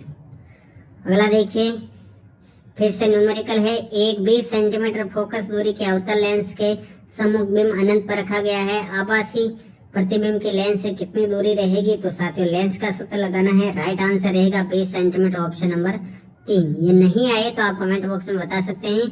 समतल दर्पण से बना प्रतिबिंब होता है, समतल दर्पण से बना प्रतिबिंब किस प्रकार का होता है साथियों, वास्तविक व आभासी दोनों प्रकार का होता है, ऑप्शन नंबर 3 करेक्ट आंसर रहेगा। अगला है समतल दर्पण का आवर्धन होता है, समतल दर्पण का आवर्धन कितना होता है साथियों, +1 होता है, आवर्धन क्या होता है +1। अगला है लेंस की समता ज्ञात करने का सूत्र क्या है, लेंस की समता ज्ञात करने का सूत्र क्या है, तो साथियों राइट आंसर क्या रहेगा, P बराबर 1/f, P बराबर 1/f, फोकस दूरी मीटर में होती है। अगला है साइन I बटा साइन R बराबर N किस नियम किस नाम से जाना जाता है, यह अपवर्तन का दूसरा नियम है, किस नाम से जाना जाता है साथियों, स्नेल का नियम कहा जाता है, दूसरा ऑप्शन बिल्कुल सही रहेगा। अगला देखिए एक प्रकाश किरण परावर्तक पृष्ठ पर लंबवत आपतित होती है तो अपवर्तन कोण का मान क्या होगा, तो जब लंबवत आएगी तो साथियों 0 डिग्री रहेगा, अपवर्तन कोण का मान ध्यान रखें, ठीक है, ऑप्शन नंबर 2 करेक्ट आंसर बनेगा। अगला देखिए प्रिज्म के अवयवी वर्णों के स्पेक्ट्रम हेतु परिवर्णी शब्द कौन सा है, तो 7 रंगों में आप सभी को पता है विभाजित होता है, विबिग्योर नाम से जाना जाता है, विबिग्योर नाम से, तीसरा ऑप्शन बिल्कुल सही रहेगा। अगला देखिए, स्वस्थ आंख के लिए निकटतम बिंदु स्थित होता है। स्वस्थ आंख के लिए निकटतम बिंदु कहाँ पर स्थित होता है? 25 सेंटीमीटर पर होता है साथियों। पहला ऑप्शन सही रहेगा। अगला है, दूरदृष्टि दोष के निवारण के लिए क्या उपयोग किया जाता है? कौन सा लेंस उपयोग किया जाता है? तो साथियों, दूरदृष्टि दोष के निवारण के लिए उत्तल लेंस लगाया जाता है। दूसरा ऑप्शन बिल्कुल सही आंसर बनेगा। अगला है, आकाश के नीले रंग का कारण क्या है? आकाश नीला दिखाई देता है, इसका कारण क्या है साथियों? प्रकाश का प्रकीर्णन। प्रकाश का प्रकीर्णन ऑप्शन नंबर 1 बिल्कुल राइट आंसर बनेगा। अगला है, निकट दृष्टि दोष का कारण है। निकट दृष्टि दोष का कारण क्या है साथियों? तो राइट आंसर रहेगा नेत्र गोलक का छोटा होना। नेत्र गोलक का छोटा होना दूसरा ऑप्शन करेक्ट आंसर बनेगा। किसी प्रश्न में भी आपको डाउट हो तो आप कमेंट बॉक्स में बता सकते हैं। मानव नेत्र के जिस भाग पर किसी वस्तु का प्रतिबिंब बनता है वह कौन सा है? तो साथियों, प्रतिबिंब कहाँ बनता है? दृष्टि पटल पर बनता है साथियों। चौथा ऑप्शन करेक्ट आंसर रहेगा। अगला है, किसी वस्तु को अवतल दर्पण और फोकस के बीच रखा जाता है तो प्रतिबिंब कहाँ बनेगा? अवतल दर्पण और फोकस के बीच में रखा जाए तो साथियों प्रतिबिंब कहाँ पर बनेगा? दर्पण के पीछे बनेगा। ऑप्शन नंबर 2 करेक्ट आंसर बनेगा। अगला है, एक कांच के गुटके की क्षमता होगी। एक कांच के गुटके की क्षमता साथियों 0 होगी। पहला ऑप्शन सही रहेगा। अगला है, तारों के टिमटिमाने का क्या कारण है? काफी इंपॉर्टेंट क्वेश्चन है साथियों। तारे क्यों टिमटिमाते हैं? वायुमंडलीय अपवर्तन के कारण। पहला ऑप्शन ही करेक्ट आंसर रहेगा। अगला देखिए, अवतल दर्पण द्वारा अगर किसी वस्तु का प्रतिबिंब आभासी, सीधा तथा वस्तु से बड़ा बनता है तब वस्तु की स्थिति क्या होगी? चलिए, 202 का राइट आंसर क्या रहेगा? 202 का राइट आंसर रहेगा दर्पण के ध्रुव तथा फोकस के बीच में रहेगी। ऑप्शन नंबर 4 बिल्कुल सही है। प्रश्न नंबर 203 देखिए, प्रकाश के विक्षेपण से प्राप्त 7 रंगों के समूह को क्या कहा जाता है? 7 रंगों के समूह को क्या कहते हैं साथियों? सभी को पता होना चाहिए। स्पेक्ट्रम कहते हैं 7 रंगों के समूह को। विबग्योर जो हमने पढ़ा था। परितारिका किसके पीछे होती है साथियों? परितारिका किसके पीछे होती है? कॉर्निया के पीछे परितारिका होती है साथियों। किसके? कॉर्निया के पीछे। ऑप्शन नंबर 3 बिल्कुल सही है। 205 नंबर पे चलते हैं साथियों। वीडियो को लाइक कर दीजिएगा, आपके लिए मेहनत की जा रही है। 5 वोल्ट की बैटरी, ये नया टॉपिक जुड़ा है विद्युत धारा वाला। 5 वोल्ट की बैटरी से यदि किसी चालक में 2 एम्पियर की धारा प्रवाहित की जाती है तो चालक का प्रतिरोध क्या होगा? आपने पढ़ा होगा V बराबर IR। V बराबर IR, तो R बराबर हो जाएगा V बट्टा I। क्या हो जाएगा साथियों? R बराबर हो जाएगा V बट्टा I। तो 5/2 करेंगे तो साथियों कितना आ जाएगा? राइट आंसर हो जाएगा 2.5 ओम। ठीक है, दूसरा ऑप्शन सही आंसर बनेगा। अगला क्वेश्चन देखिए, प्रतिरोधकता निम्न में से किस पर निर्भर करती है? तो साथियों, प्रतिरोधकता जो होती है वो चालक के पदार्थ पर निर्भर करती है। ऑप्शन नंबर 3 बिल्कुल सही है। अगला है, वोल्ट किसका मात्रक है साथियों? वोल्ट आप सभी को पता है साथियों, विभवांतर का मात्रक होता है। वोल्ट किसका होता है? विभवांतर। अगला क्वेश्चन देखिए, एक विद्युत परिपथ में 1 ओम, 2 ओम व 3 ओम के चालक तार श्रेणी क्रम में लगे हैं तो तुल्य प्रतिरोध क्या होगा? आप सभी को पता है R बराबर होता है R1 plus R2 plus R3। किसके लिए है? श्रेणी क्रम के लिए। जोड़ेंगे तो 1 प्लस 2 प्लस 3, 3 2 5 और 1 क्या हो जाएगा? 6 ओम। देखिए साथियों, यहाँ पर ऑप्शन किस प्रकार से दिए? 3 ओम से ज्यादा, तो 6 ओम आया। 3 ओम से ज्यादा, डी ऑप्शन करेक्ट आंसर रहेगा।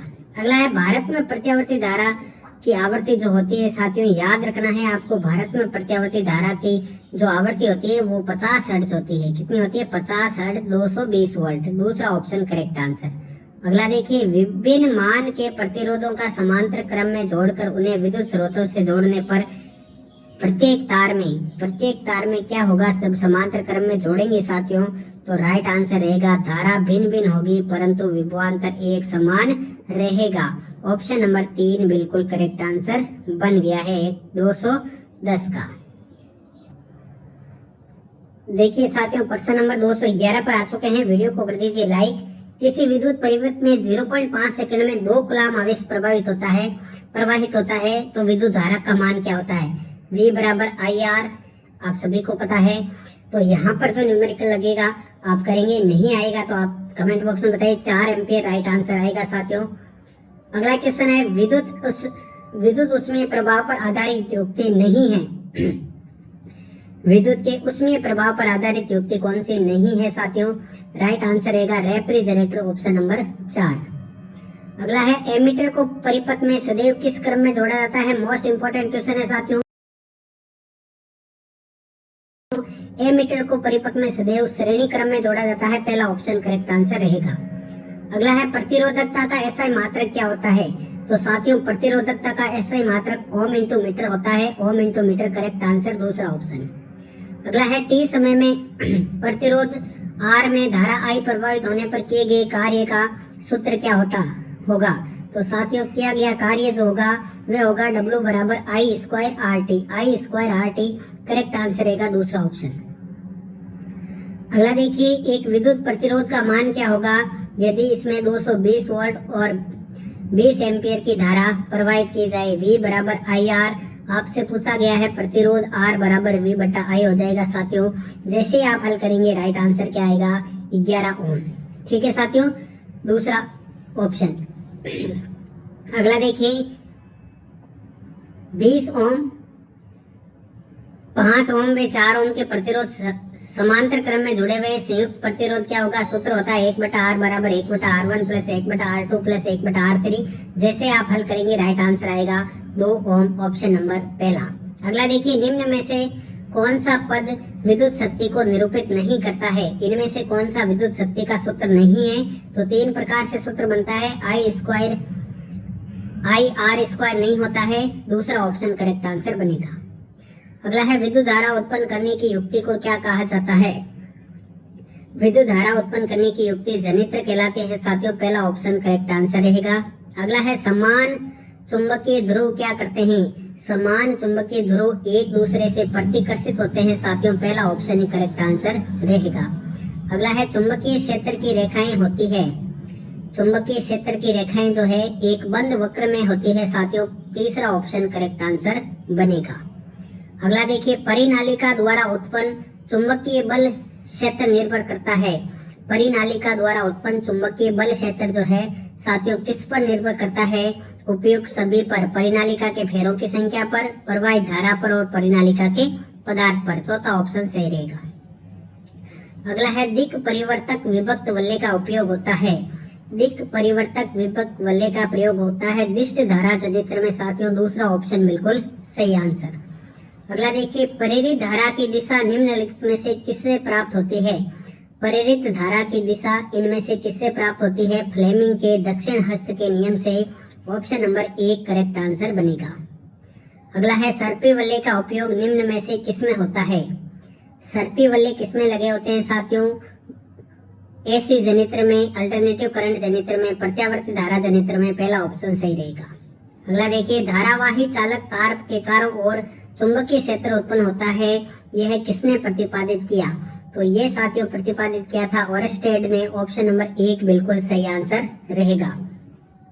227 देखिए एक विद्युत जनित्र वास्तव में है, एक विद्युत जनित्र वास्तव में ऊर्जा को रूपांतरित करने की युक्ति है, चौथा ऑप्शन करेक्ट आंसर बनेगा। अगला है विद्युत चुंबकीय प्रेरण उत्पन्न करने के लिए, विद्युत चुंबकीय प्रेरण उत्पन्न करने के लिए क्या होता है साथियों? किसी चुंबक तथा कुंडली में परस्पर सापेक्ष गति से धारा उत्पन्न करनी पड़ती है, दूसरा ऑप्शन बिल्कुल सही है। अगला है टी समय में प्रतिरोध R में धारा I प्रभावित होने पर किए गए कार्य का सूत्र नहीं है, तो साथियों राइट आंसर रहेगा W बराबर IRT, ये सूत्र नहीं बनेगा, पहला ऑप्शन सही आंसर। अगला देखिए 230 यदि R1 R2 व R3 तीनों समांतर क्रम में जोड़ा गया है तो विद्युत प्रतिरोध क्या होगा? अभी मैंने आपको बताया था, सूत्र होता है 1/R बराबर 1/R1 plus 1/R2 plus 1/R3, ये समांतर क्रम के लिए है, दूसरा ऑप्शन करेक्ट आंसर रहेगा। अगला देखिए 1 कूलाम आवेश कितने इलेक्ट्रॉनों के आवेश के बराबर होता है? तो 1 कूलाम आवेश जो है साथियों वह होता है आपका 6.25 × 10⁻18, ऑप्शन नंबर 3 बिल्कुल सही आंसर रहेगा। अगला है निम्नलिखित में से कौन सा संबंध ओम का नियम नहीं है? ओम का नियम नहीं है पूछा है साथियों 232 में, तो V² बटा T बराबर नियतांक, ओम का नियम नहीं है, ऑप्शन नंबर 2 करेक्ट आंसर बनेगा। 233 देखिए, हमारे देश में उत्पन्न प्रत्यावर्ती धारा कितने सेकंड पश्चात अपनी दिशा में उत्क्रमित करती है? कितने सेकंड पश्चात अपनी दिशा में उत्क्रमित होती है या करती है साथियों? राइट आंसर है 1/100 सेकंड में, 1/100 सेकंड, दूसरा ऑप्शन करेक्ट आंसर। अगला है, कुंडली को चुंबक के सापेक्ष स्थिर रखने पर गैल्वेनोमीटर में कितना विक्षेप होता है? तो साथियों, कुंडली को चुंबक के सापेक्ष स्थिर रखने पर गैल्वेनोमीटर में जो विक्षेप होता है वह शून्य विक्षेप होता है, दूसरा ऑप्शन सही आंसर बनेगा। अगला है, वोल्टमीटर द्वारा किसका मापन किया जाता है? तो वोल्टमीटर द्वारा विभवांतर का मापन किया जाता है साथियों, ऑप्शन नंबर 4 करेक्ट आंसर बनेगा। इस वीडियो के बारे में आपका क्या कहना है, कैसा लगा आपको बताइएगा जरूर। अगला क्वेश्चन देखिए 236 नंबर साथियों, 236 नंबर क्वेश्चन है, कार्य का मात्रक है, तो कार्य का मात्रक जूल होता है साथियों, सभी को पता है, तीसरा ऑप्शन बिल्कुल सही रहेगा। अगला है, यदि बल F व विस्थापन S के मध्य थीटा कोण बन रहा है तो किए गए कार्य का मान क्या होगा? साथियों, आपको पता है कि सूत्र क्या होता है, FS cos थीटा, W बराबर FS cos थीटा, तीसरा ऑप्शन बिल्कुल करेक्ट आंसर रहेगा। 238 नंबर देखिए, m द्रव्यमान की वस्तु v वेग से गतिमान हो तो गतिज ऊर्जा का मान क्या होगा? गतिज ऊर्जा के बराबर होता है 1/2 mv², तो हो जाएगा 1/2 mv², ऑप्शन नंबर 4। 239 देखिए, m द्रव्यमान की वस्तु पृथ्वी से h ऊंचाई पर स्थित हो तो स्थितिज ऊर्जा का मान mgh सूत्र होता है साथियों, पहला ऑप्शन ही बिल्कुल करेक्ट आंसर रहेगा। अगला देखिए, शक्ति का मात्रक है, तो शक्ति का मात्रक क्या होता है साथियों? शक्ति का मात्रक वोट होता है, ऑप्शन नंबर 2 बिल्कुल सही आंसर बनेगा। अगला है, 1 किलोग्राम द्रव्यमान को 4 मीटर ऊंचाई पर ले जाने में किए गए कार्य का मान होगा। आप इसको हल करेंगे साथियों, राइट आंसर आपका आएगा 40 जूल, ऑप्शन नंबर 4। अगला देखिए, पृथ्वी की ओर मुक्त रूप से गिरती हुई वस्तु की कुल ऊर्जा का मान, कुल ऊर्जा का मान क्या होता है साथियों? स्थिर रहता है, कुल ऊर्जा का मान स्थिर रहता है, तीसरा ऑप्शन करेक्ट आंसर बनेगा। अगला है, यदि एक वस्तु का वेग दोगुना कर दिया जाए तो उसकी गतिज ऊर्जा कितनी होगी? तो साथियों, गतिज ऊर्जा क्या हो जाएगी? 4 गुनी हो जाएगी, क्योंकि 1/2 mv² होता है, तो 4 गुनी हो जाएगी, चौथा ऑप्शन सही है। अगला है, विद्युत ऊर्जा का व्यावसायिक मात्रक क्या है? व्यावसायिक मात्रक आपसे पूछा गया है साथियों, क्या होता है? किलोवाट घंटा, किलोवाट घंटा, kWh, ठीक है साथियों, तीसरा ऑप्शन बिल्कुल सही रहेगा। अगला देखिए 245 नंबर, एक स्प्रिंग को प्रत्यास्थ सीमा से x दूरी तक संपीड़ित करने पर उसमें अर्जित स्थितिज ऊर्जा का मान होगा, तो यहाँ पर राइट आंसर रहेगा साथियों 1/2 kx², दूसरा ऑप्शन बिल्कुल सही है। अगले क्वेश्चन की तरफ बढ़ते हैं, ऊर्जा का मात्रक नहीं है साथियों, ऊर्जा का मात्रक कौन सा नहीं है?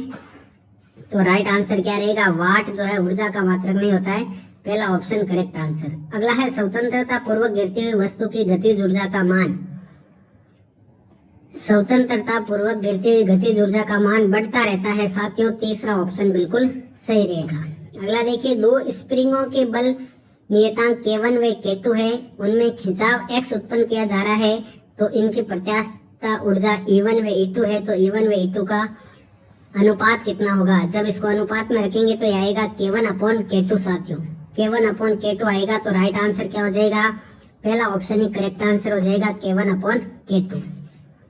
आगे बढ़ते हैं 249 की ओर, पिंड पर किया गया कार्य निर्भर नहीं करता है, पिंड पर किया गया कार्य किस पर निर्भर नहीं करता है? पिंड की प्रारंभिक चाल पर निर्भर नहीं करता है साथियों, दूसरा ऑप्शन बिल्कुल सही है। 250 नंबर देखिए, यदि किसी पिंड का संवेग दोगुना कर दिया जाए तो गतिज ऊर्जा में वृद्धि कितनी हो जाएगी? दोगुना करने पर वृद्धि हो जाएगी साथियों 300% की, ऑप्शन नंबर 3 बिल्कुल सही है। 251 नंबर देखिए, किसी पिंड की गतिज ऊर्जा में 0.1% की वृद्धि करने पर संवेग में प्रतिशत वृद्धि होगी, तो साथियों संवेग में प्रतिशत 0.5% की वृद्धि हो जाएगी, पहला ऑप्शन बिल्कुल सही है। अगला देखिए, किसी निकाय पर संरक्षी आंतरिक बल द्वारा किए गए कार्य का ऋणात्मक मान किसके तुल्य होता है? किसी निकाय पर संरक्षी आंतरिक बल के द्वारा किए गए कार्य का ऋणात्मक मान जो होता है वो किसके तुल्य होता है साथियों? स्थितिज ऊर्जा में परिवर्तन के तुल्य, ऑप्शन नंबर 3 बिल्कुल सही है। आगे देखिए, m द्रव्यमान के एक कण का संवेग p है, इसकी गतिज ऊर्जा क्या हो जाएगी? तो साथियों इसकी गतिज ऊर्जा क्या हो जाएगी, p²/2m, p²/2m। पहला ऑप्शन बिल्कुल सही है। अगला देखिए, ऊर्जा संरक्षण का नियम का क्या अभिप्राय है। ऊर्जा संरक्षण नियम का क्या अभिप्राय है साथियों, राइट आंसर रहेगा सभी प्रकार की ऊर्जाओं का योग संरक्षित होता है। ऑप्शन नंबर 4 बिल्कुल सही है। अगला देखिए, यदि एक बल F को किसी पिंड पर लगाने से उस पिंड को v वेग प्राप्त होता है तो शक्ति का मान कितना होगा साथियों। शक्ति का मान क्या हो जाएगा, Fv हो जाएगा साथियों, Fv। ऑप्शन नंबर 3 बिल्कुल सही है। अगला देखिए, समता अथवा शक्ति का एसआई मात्रक क्या होता है। शक्ति का एसआई मात्रक पूछा गया है साथियों, राइट आंसर रहेगा किलोग्राम मीटर स्क्वायर सेकेंड -3। ठीक है, ऑप्शन नंबर 3 करेक्ट आंसर बनेगा। आगे बढ़ते हैं अगले क्वेश्चन की ओर। वीडियो को आप लाइक जरूर कर दीजिएगा। 257 नंबर पे आ चुके हैं। एक मनुष्य एक दीवार को धकेलता है तथा इसको विस्थापित नहीं कर पाता, वह, तो राइट आंसर हो जाएगा कोई कार्य नहीं कर रहा है। विस्थापित नहीं हो रही है तो कोई कार्य नहीं, ऑप्शन नंबर 3। अगला देखिए, स्थिर शक्ति देने वाली मशीन के द्वारा एक पिंड को सरल रेखा के अनुदिश चलाया जाता है। समय t व पिंड द्वारा चली गई दूरी अनुक्रमानुपाती है। तो राइट आंसर क्या रहेगा साथियों, t⁵3/2, ऑप्शन नंबर 3। अगला देखिए, 1 किलोग्राम द्रव्यमान वाली वस्तु की गतिज ऊर्जा 1 जूल होगी जब उसका वेग कितना होगा। तो उसका वेग साथियों क्या रहेगा, 1.4 मीटर प्रति सेकेंड, ऑप्शन नंबर 2। अगला देखिए, 1 न्यूटन भार की स्थितिज ऊर्जा पृथ्वी की सतह से किस ऊंचाई पर 1 जूल होगी। वेरी इंपॉर्टेंट क्वेश्चन है। 1 न्यूटन भार की स्थितिज ऊर्जा पृथ्वी की सतह से किस ऊंचाई पर 1 जूल होगी। तो साथियों राइट आंसर रहेगा 1 मीटर पर, ऑप्शन नंबर 4। अगला देखिए, खेजड़ली के बलिदान से संबंधित कौन है। तो खेजड़ली के बलिदान से संबंधित अमृता देवी है साथियों, ऑप्शन नंबर 4 बिल्कुल सही आंसर रहेगा। अगला है, भूजल संकट के कारण क्या है। भूजल संकट के ये सभी कारण है साथियों, जल स्रोतों का प्रदूषण, भूजल का अतिदोहन और जल की अधिक मांग, ऑप्शन उपरोक्त सभी राइट आंसर। अगला देखिए, लाल आंकड़ों की पुस्तक संबंधित किससे है। रेड डाटा बुक किससे संबंधित है साथियों, उपरोक्त सभी राइट आंसर रहेगा संकटग्रस्त वन्य जीवों से, दुर्लभ वन्य जीवों से और विलुप्त जातियों सभी से, तो चौथा ऑप्शन बिल्कुल सही है। अगला है, सरिस्का अभ्यारण्य कहाँ पर स्थित है साथियों। राजस्थान के किस जिले में सरिस्का अभ्यारण्य है। तो यह है अलवर में साथियों, ऑप्शन नंबर 1 बिल्कुल राइट आंसर बनेगा। अगला देखिए, 265 सर्वाधिक कार्बन की मात्रा उपस्थित होती है। रीट 2018 में आया था ये सवाल। तो सर्वाधिक कार्बन की प्रतिशत मात्रा किसमें होती है साथियों, एंथ्रेसाइट में होती है। राइट आंसर रहेगा आपका ऑप्शन नंबर 3। अगला देखिए, अगला क्वेश्चन, जैव चिकित्सीय अपशिष्ट के निस्तारण हेतु कौन सी तकनीक उपयुक्त है। तो राइट आंसर क्या रहेगा साथियों, भस्मीकरण उपयुक्त रहेगा, दूसरा ऑप्शन बिल्कुल सही है। अगला देखिए, पुनर्चक्रण किस प्रकार के अपशिष्ट हेतु उत्तम उपचार है। ये नया टॉपिक ऐड हुआ है आपके। राइट आंसर रहेगा धात्विक अपशिष्ट, ऑप्शन नंबर 1 करेक्ट आंसर। अगला है, निम्नलिखित में से प्रमुख ग्रीन हाउस गैस कौन सी है। तो प्रमुख ग्रीन हाउस गैस कौन सी रहेगी, कार्बन डाइऑक्साइड CO2। ठीक है साथियों। अगला देखिए, भारत के बड़े नगरों में प्रति व्यक्ति औसत कूड़ा कितना निकलता है। भारत के बड़े नगरों में प्रति व्यक्ति औसत कूड़ा कितना निकलता है साथियों, 0.4 से 0.6 किलोग्राम, ऑप्शन नंबर 4। अगला देखिए, जैविक खाद बनाई जा सकती है। जैविक खाद किससे बनाई जा सकती है साथियों, घरेलू कचरे से और कृषि अपशिष्ट दोनों से बनाई जा सकती है। तो ऑप्शन नंबर 3 बिल्कुल करेक्ट आंसर बनेगा।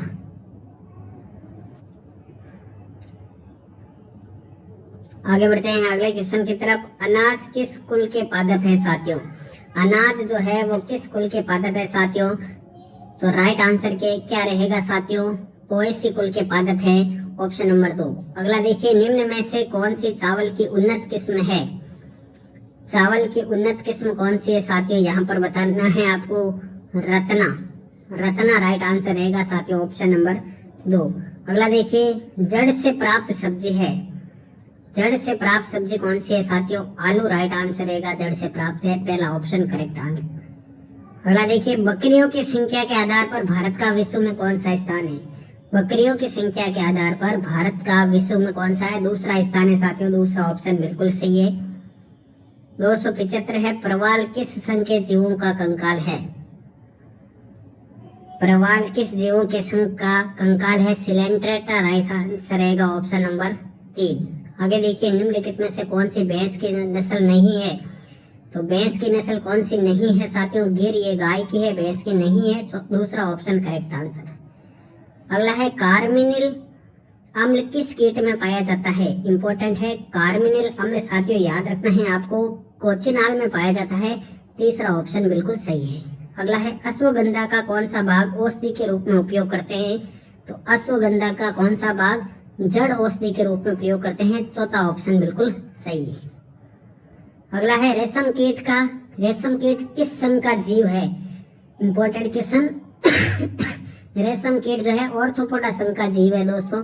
तीसरा ऑप्शन करेक्ट आंसर बनेगा। आगे देखते हैं, किसी पारिस्थितिकी तंत्र के संतुलन की मापक इकाई होती है। तो मापक इकाई क्या होती है साथियों। प्रजाति होती है। जैव विविधता से संबंधित अब क्वेश्चन आ रहे हैं। जैव विविधता नया टॉपिक जुड़ा है। अगला क्वेश्चन देखिए, विश्व में कृषि सहयोग के हिसाब से भारत कौन से स्थान पर है। कृषि सहयोग के हिसाब से भारत जो है साथियों वह 7वें नंबर पर है। ऑप्शन नंबर 3 करेक्ट आंसर बनेगा। अगला है, विश्व में कुल कितने जैव विविधता तप्त स्थल है। इंपॉर्टेंट क्वेश्चन है। विश्व में कुल जो है साथियों 34 बायोडाइवर्सिटी हॉटस्पॉट है। ऑप्शन नंबर 3 करेक्ट आंसर रहेगा।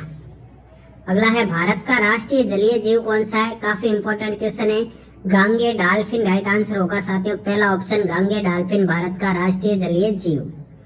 अगला है, निम्नलिखित में से कौन सा जैव विविधता तप्त स्थल भारतीय क्षेत्र में आता है। तो साथियों यहाँ पर 2 ऑप्शन है, 2 ऑप्शन नीचे है। राइट आंसर रहेगा इंडो बर्मा, ये आता है भारतीय क्षेत्र में। Option number 3 correct answer. अगला है, अंतरराष्ट्रीय जैव विविधता दिवस कब मनाया जाता है साथियों। ये आपके रीट के पेपर में 2021 में छपने वाला है साथियों, आप इसको याद कर लीजिए। अंतरराष्ट्रीय जैव विविधता दिवस कब मनाया जाता है साथियों। 22 मई को। कब मनाया जाता है 22 मई। Option number 3। अगला है, अंतरराष्ट्रीय जैव विविधता वर्ष कब मनाया गया। अंतरराष्ट्रीय जैव विविधता वर्ष कब मनाया गया साथियों। 2010 में मनाया गया। ऑप्शन नंबर 2 करेक्ट आंसर रहेगा। अगला है, आज लगभग कितनी जंतु प्रजातियां विलुप्त होने के कगार पर है। तो साथियों 4000 जो है जंतु प्रजातियां विलुप्त होने के कगार पर है। चौथा ऑप्शन सही रहेगा। अगला है, निम्नलिखित में से कौन सा जीव भ्रामक धारणाओं के कारण ग्रामीणों द्वारा मारा गया जाता है। तो भ्रामक धारणाओं के कारण जो है ग्रामीणों द्वारा गोइरा मारा जाता है दोस्तों।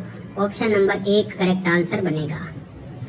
अगला है, 1992 में पृथ्वी सम्मेलन कहाँ पर हुआ था साथियों। तो 1992 में पृथ्वी सम्मेलन कहाँ हुआ था। रियो डी जेनेरियो में हुआ था साथियों। Rio de Janeiro. चौथा ऑप्शन बिल्कुल सही आंसर। अगला है, कलकत्ता में बोटेनिकल गार्डन में कौन सा पादप लगाया गया था। तो साथियों बोटेनिकल गार्डन में कौन सा लेंटाना लगाया गया था साथियों। पहला ऑप्शन करेक्ट आंसर रहेगा। अगला है, IUCN द्वारा जीव प्रजातियों को संरक्षण की दृष्टि से कितने संवर्गों में बांटा गया है। तो साथियों कितने में बांटा गया है 5 संवर्गों में बांटा गया है। चौथा ऑप्शन बिल्कुल सही आंसर बनेगा। अगला है, कितने प्रतिशत औषधियों को वनस्पति से प्राप्त किया जाता है। कितनी प्रतिशत औषधियों को वनस्पति से प्राप्त करते हैं। 40% औषधियां वनस्पति से बनती है साथियों। दूसरा ऑप्शन करेक्ट आंसर है। अगला क्वेश्चन देखिए, विश्व में वर्ष 1600 के बाद अब तक लगभग कितनी प्रजातियां विलुप्त हो चुकी है। तो साथियों ये हो गई है 700 प्रजातियां विलुप्त। ऑप्शन नंबर 2 सही है। अगला है, यूरोप और उत्तरी अमेरिका में मेंढक की टांगों का उपयोग किया जाता था। मेंढक की टांगों का उपयोग करते थे साथियों खाने का स्वाद बढ़ाने में। ऑप्शन नंबर 1 करेक्ट आंसर बनेगा। अगला है, भारत सरकार ने मेंढकों के व्यवसाय पर प्रतिबंध कब लगाया। तो साथियों राइट आंसर रहेगा 1987 में। अगला है, राष्ट्रीय हरित अधिकरण का गठन कब हुआ। राष्ट्रीय हरित अधिकरण का गठन हुआ था साथियों 2010 में। राइट आंसर दूसरा ऑप्शन। जैव विविधता के कितने स्तर हैं। तो साथियों जैव विविधता के आपके 3 स्तर हैं। दूसरा ऑप्शन सही रहेगा। अगला देखिए 298, सिनकोना पौधे की छाल का उपयोग औषधि के रूप में किस इलाज के लिए किया जाता है। इंपॉर्टेंट है। तो साथियों सिंकोना का उपयोग असाध्य कैंसर में किया जाता है। तीसरा ऑप्शन बिल्कुल सही है। 299 राष्ट्रीय हरित अधिकरण का मुख्यालय कहाँ पर बनाया गया है? ये बनाया गया है साथियों भोपाल में बनाया गया है। दूसरा ऑप्शन सही रहेगा। प्रश्न नंबर 300 देखिए, जैव ईंधन बनाया जाता है। जैव ईंधन बनाया जाता है साथियों करंज पौधे के बीजों से। पहला ऑप्शन बिल्कुल सही